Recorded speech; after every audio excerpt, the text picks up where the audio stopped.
Walaupun agak sering. Assalamualaikum warahmatullahi wabarakatuh. Selamat malam kepada Bapak Agus Sancoko yang saya hormati selaku dosen dari mata kuliah Good Corporate Government. Pada kesempatan kali ini, izinkan saya untuk mempresentasikan evaluasi akhir semester 7 mengenai penerapan GCG dalam perusahaan PT Lintek Indonesia dan asesmen yang akan dijalankan di perusahaan PT Lintek Indonesia.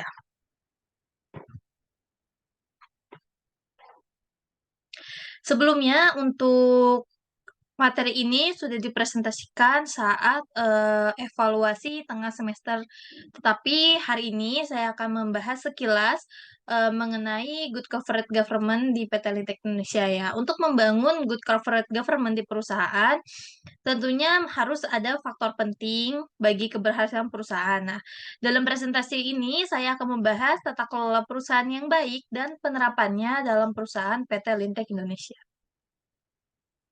Nah, ini ada proposal seminar persiapan GCG, ada pendahuluan, ada tujuan, kemudian ada materi seminar. Nah, materi seminarnya ini yang pertama ini akan membahas mengenai pengenalan Good Corporate Government, kemudian yang kedua ada kebijakan dan prosedur Good Corporate Government di PT Lintek Indonesia, lalu ada transparansi dan akuntabilitas, lalu yang keempat ada peran dan tanggung jawab pemangku kepentingan, dan yang terakhir tentunya ada studi kasus sebagai pembanding dengan perusahaan yang lain. Nah, di kegiatan seminar ini ada yang pertama jadwal seminar, kemudian ada peserta seminar, yang ketiga ada metode pelaksanaan seminar, dan yang keempat ada biaya dan anggaran seminar. Lalu ada manfaat penerapan GCG. Yang pertama adalah tingkat kepercayaan. Penerapan GCG akan meningkatkan kepercayaan pemegang saham dan investor terhadap perusahaan. Kemudian yang kedua ada efisiensi operasional. GCG tentunya membantu meningkatkan efisiensi operasional dan mengurangi risiko dalam pengambilan keputusan. Yang ketiga ada kepatuhan regulasi. GCG membantu perusahaan mematuhi peraturan dan regulasi yang berlaku, meningkatkan hubungan baik dengan pihak berwenang. Yang keempat ada reputasi perusahaan. Dengan penerapan GCG, reputasi perusahaan akan meningkat dan memberikan keunggulan yang kompetitif. Nah, dalam tahap implementasi dibagi lagi menjadi tiga. Yang pertama ada sosialisasi, yang kedua ada implementasi, dan yang ketiga ada internalisasi. Kemudian ada penilaian dalam tahap implementasi. Yang pertama itu ada penilaian internal. Penilaian internal ini dilakukan secara berkala, secara internal dan tentunya berkala. Kemudian yang kedua ada penilaian dari auditor ya. Untuk menilai efektivitas GCG yang dilakukan bisa menggandeng auditor independen dengan melibatkan tim yang mampu menyusun daftar penilaian.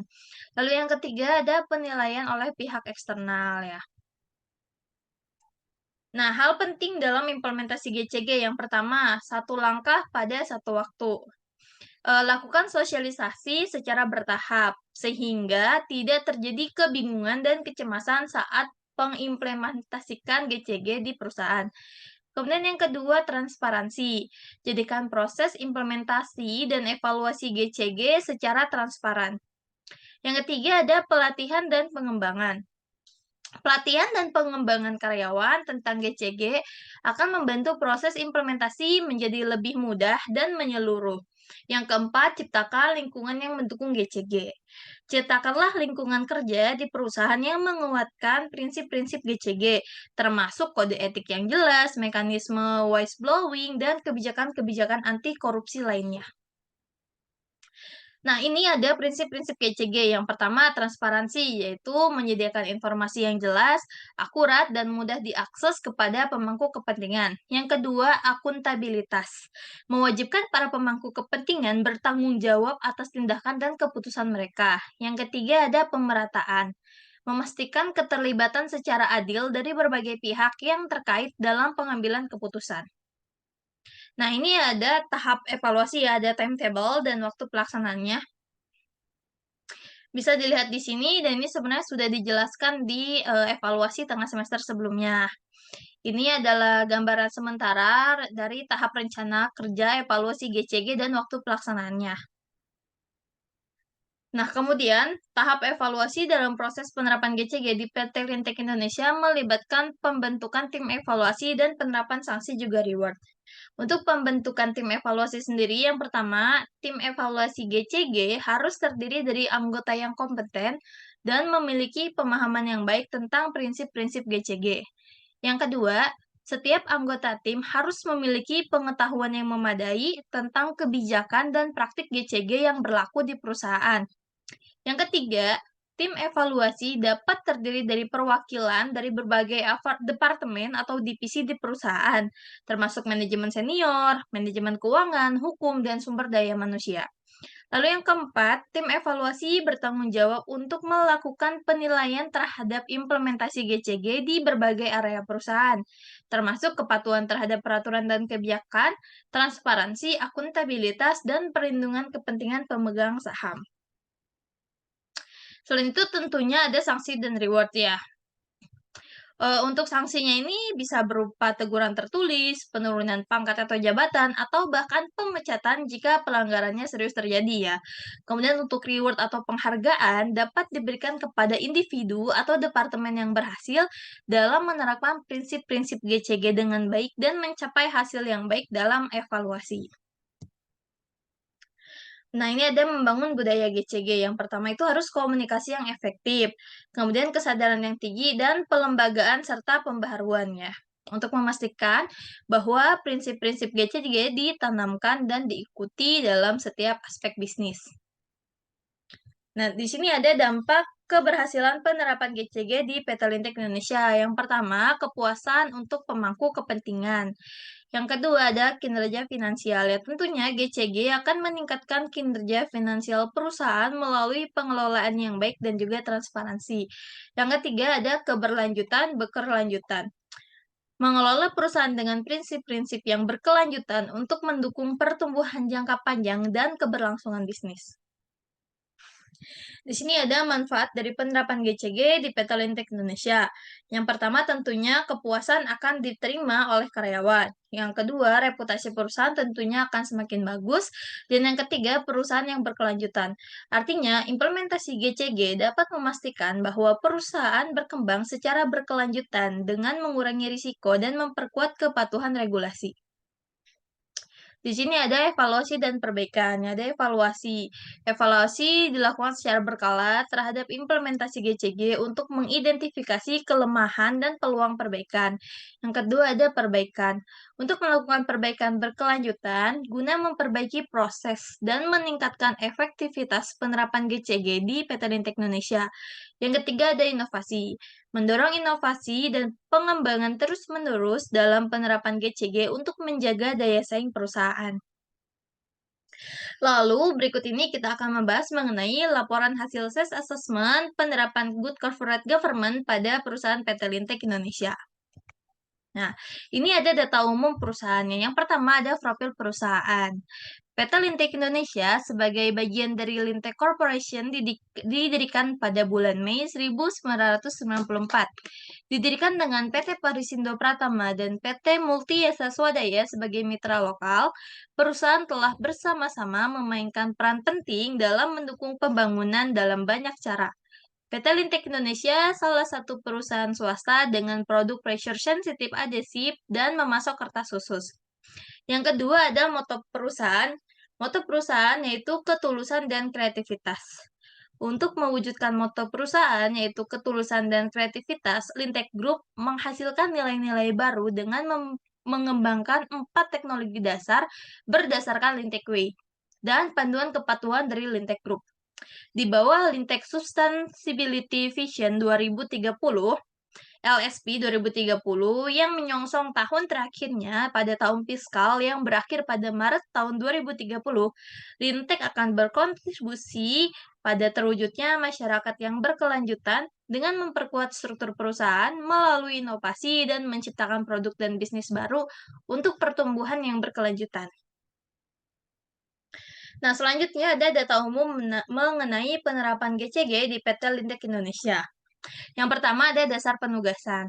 Dasar penugasan self-assessment penerapan Good Corporate Government pada PT Lintek Indonesia adalah Surat Keputusan Direksi PT Lintek Indonesia nomor 310.1 garis miring D garis miring KPTS garis miring 12 garis miring tahun 2022 pada tanggal 14 Desember 2022 tentang pembentukan tim Self Assessment penerapan tata kelola perusahaan yang baik dalam rangka Self Assessment GCG di PT Lintek Indonesia untuk tahun 2023.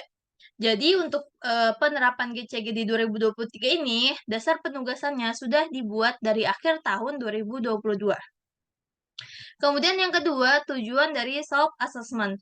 Tujuan self-assessment GCG adalah yang pertama, melakukan evaluasi dan mengukur kualitas penerapan GCG perusahaan secara berkala. Mandiri melalui penilaian tingkat pemenuhan kriteria GCG dengan kondisi nyata yang diterapkan pada PT Lintek Indonesia dengan pemberian skor atau nilai atas penerapan GCG dan kategori kualitas penerapannya.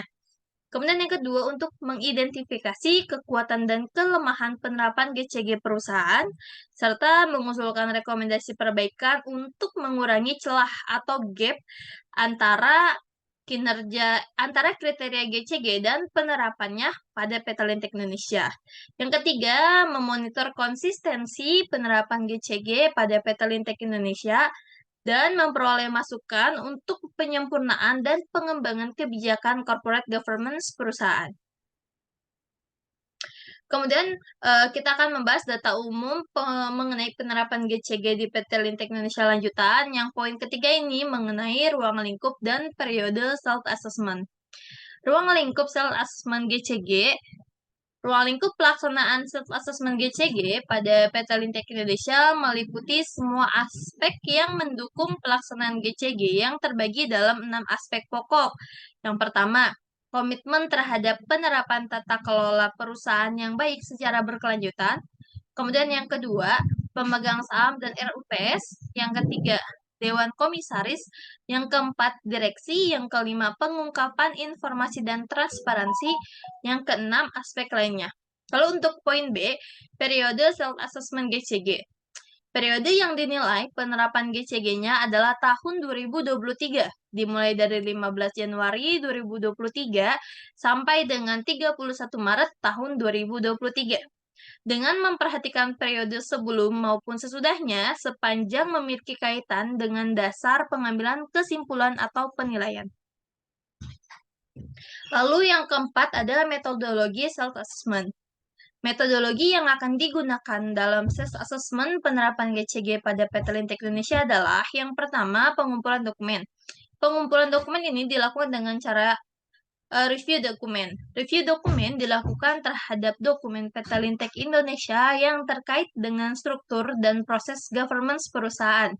Antara lain, anggaran dasar, pedoman perilaku, kebijakan perusahaan, risalah rapat umum pemegang saham atau RUPS, risalah rapat Dewan Komisaris, risalah rapat direksi, risalah rapat bersama direksi dan Dewan Komisaris, risalah rapat komite Dewan Komisaris, laporan tahunan, dokumen SPI, dan dokumen lainnya. Kemudian yang kedua dengan kuesioner. Pengisian kuesioner dilakukan untuk memperoleh gambaran persepsi responden atas implementasi peraturan atau sistem kebijakan atau SOP sebagai bentuk penerapan GCG. Yang ketiga ada observasi. Observasi dilakukan untuk mengamati implementasi dari peraturan atau sistem atau kebijakan atau SOP yang berlaku di PT Lintek Indonesia. Nah, ini yang keempat ada metodologi self-assessment-nya. Ini kita lihat dalam tabel ini tuh ada mengenai respondennya siapa saja, kemudian targetnya apa, realisasinya apa, dan berapa presentasinya.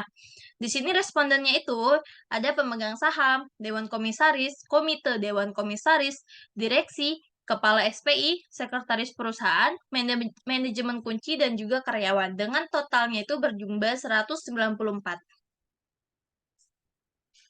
Nah, untuk metodologi assessment yang digunakan dalam self-assessment penerapan GCG pada PT Lintek Indonesia adalah yang pertama, analisis atau pengolahan data. Nah, ini dilakukan dengan cara tabulasi data.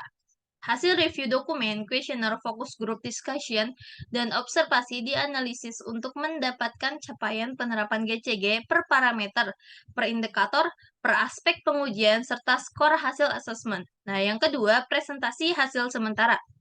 Hasil sementara penilaian penerapan GCG dipaparkan jajaran manajemen perusahaan untuk mendapatkan informasi. Tingkatan capaian aktual atas penerapan GCG dikategorikan ke dalam 5 kelompok predikat, yaitu sangat baik, baik, cukup baik, kurang baik, dan tidak baik dengan penjelasan sebagai berikut. Nah, di tabel ini bisa dilihat ya, ada tabel tingkat 1, 2, 3, 4, 5 dengan rentang klasifikasi kualitas penerapan GCG-nya, lalu ada predikatnya. Kemudian yang ketiga, pelaporan. Tahap akhir dalam kegiatan self-assessment penerapan GCG adalah penyusunan laporan hasil self-assessment penerapan GCG tahun 2023 di PT Lintek Indonesia. Nah, lalu ada kebijakan pengawas Dewan Komisaris Pelaksanaan GCG di PT Lintek Indonesia ya. Kebijakan pengawasan Dewan Komisaris yang efektif merupakan landasan penting dalam menerapkan good corporate government di sebuah perusahaan. Berikut adalah beberapa unsur yang dapat menciptakan kebijakan pengawas Dewan Komisaris lebih efektif lagi. Yang pertama itu independensi Dewan Komisaris. Tugasnya itu tentunya yang pertama memastikan bahwa anggota Dewan Komisaris memiliki independensi yang cukup dari manajemen dan pihak terkait lainnya. Lalu yang kedua melakukan membatasi jumlah anggota dewan yang memiliki keterkaitan bisnis atau kepentingan pribadi dengan perusahaan. Lalu selanjutnya komite audit yang aktif. Nah, Dewan Komisaris bisa mendirikan komite audit yang independen dan memastikan keberagaman anggotanya. Lalu memberikan komite audit tanggung jawab untuk menilai kebijakan pengendalian internal, sistem akuntansi, dan pelaporan keuangan. Yang ketiga ini ada transparansi informasi, yang terdiri tugasnya dari memastikan bahwa Dewan Komisaris menerima informasi yang cukup dan tepat waktu untuk melakukan pengawasan yang efektif. Lalu menerapkan mekanisme pelaporan yang memungkinkan anggota Dewan Komisaris mendapatkan informasi secara langsung dari pihak manajemen dan juga auditor. Lalu poin keempat, menetapkan kriteria dan evaluasi kinerja yang terdiri dari yang pertama, menetapkan kriteria yang jelas untuk menilai kinerja Dewan Komisaris secara keseluruhan, serta kinerja individu di dalamnya. Lalu melakukan evaluasi kinerja secara reguler dan objektif, termasuk peninjauan terhadap kompetensi, partisipasi, dan kontribusi.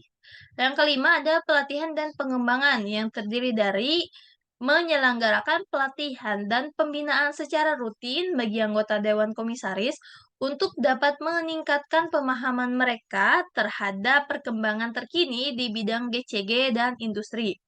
Yang keenam, ada mekanisme pengajuan internal, yaitu menyediakan mekanisme pengaduan internal yang aman dan anonim bagi pihak yang ingin melaporkan pelanggaran etika atau kebijakan perusahaan. Kemudian menjamin perlindungan bagi pelapor yang melaporkan dugaan pelanggaran. Poin ketujuh ada evaluasi risiko dan strategi pengelolaan risiko, yang terdiri dari menilai risiko yang mungkin dihadapi perusahaan dan memastikan Dewan Komisaris memahami dan bersedia mengelola risiko tersebut. Lalu mendorong pengembangan strategi pengelolaan risiko yang sesuai dengan tujuan perusahaan. Untuk poin 8, ini mengenai keterlibatan dengan pemangku kepentingan yang terdiri dari mendorong keterlibatan Dewan Komisaris dengan pemangku kepentingan utama, termasuk pemegang saham, karyawan, dan juga mitra bisnis. Kemudian menetapkan praktik terkait komunikasi dan pertemuan secara berkala. Lalu poin 9, pemantauan pelaksanaan GCG. Memastikan bahwa Dewan Komisaris memiliki peran aktif dalam pemantauan pelaksanaan prinsip-prinsip GCG di seluruh lapisan perusahaan, lalu menetapkan metrik dan kriteria untuk menilai keberhasilan implementasi GCG.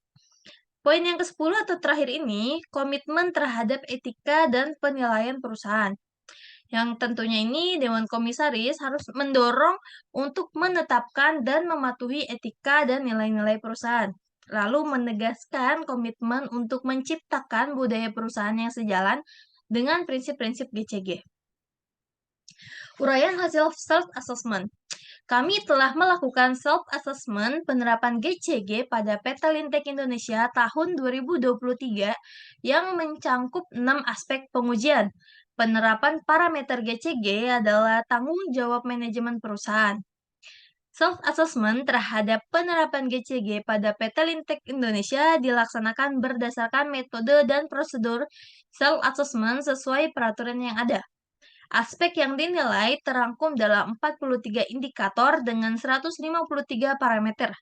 Adapun aspek penerapan GCG yang dinilai mencangkup A. Komitmen terhadap penerapan tata kelola perusahaan yang baik secara berkelanjutan. B.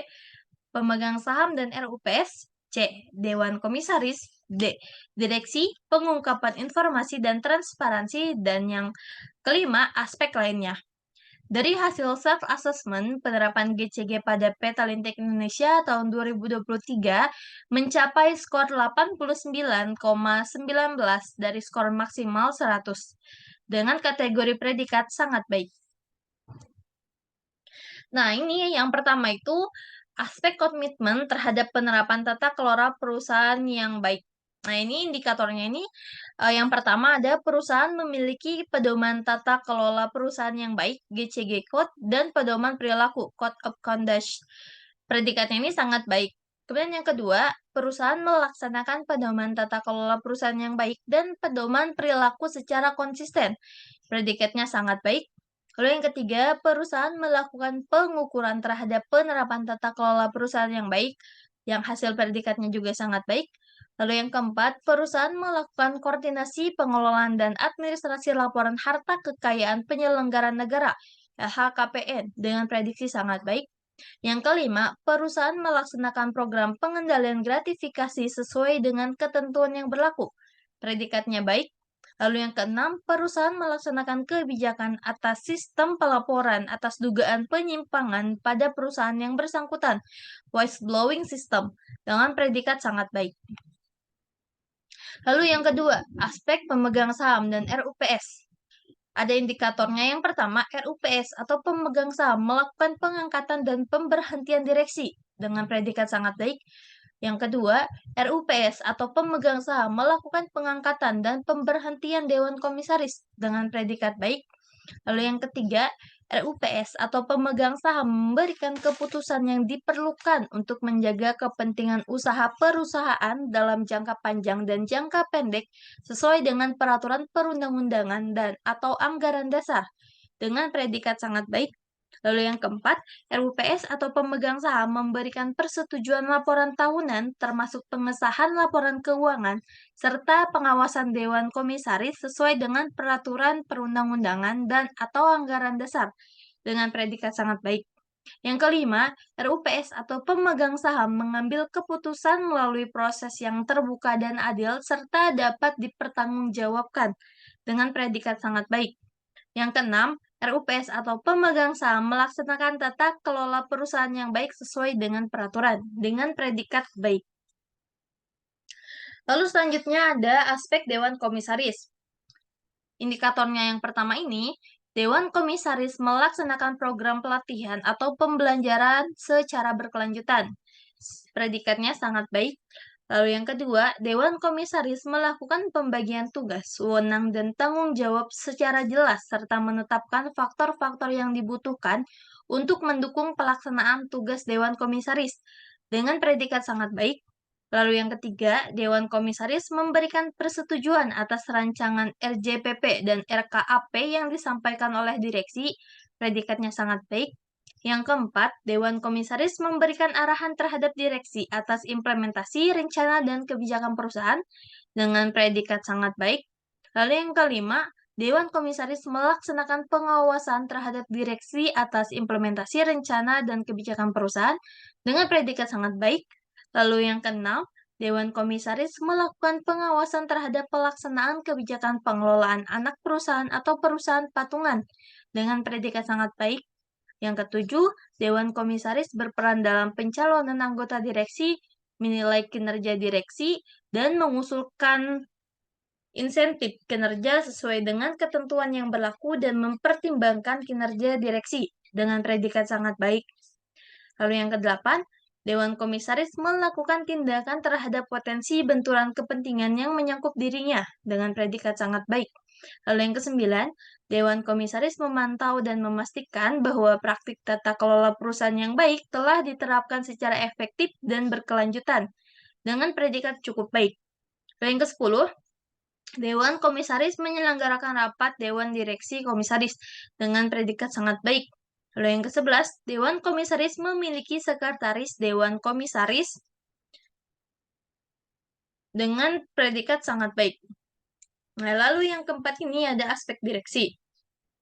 Untuk indikator yang pertama, direksi memiliki pengenalan dan pelatihan pembelajaran serta melaksanakan program tersebut secara berkelanjutan dengan predikat sangat baik. Yang kedua, direksi melakukan pembagian tugas atau fungsi, wewenang, dan tanggung jawab secara jelas dengan predikat sangat baik. Lalu yang keempat, direksi menyusun perencanaan perusahaan dengan predikat sangat baik. Lalu selanjutnya, direksi melaksanakan pengendalian operasional dan keuangan terhadap implementasi rencana dan kebijakan perusahaan dengan predikat sangat baik. Yang keenam, direksi melaksanakan pengurusan perusahaan sesuai dengan peraturan perundang-undangan yang berlaku dan anggaran dasar dengan predikat sangat baik. Lalu yang ketujuh, direksi melakukan hubungan yang bernilai tambah bagi perusahaan atau stakeholder dengan predikat sangat baik. Yang kedelapan, direksi memonitor dan mengelola potensi benturan kepentingan anggota direksi dan manajemen di bawah direksi dengan predikat sangat baik.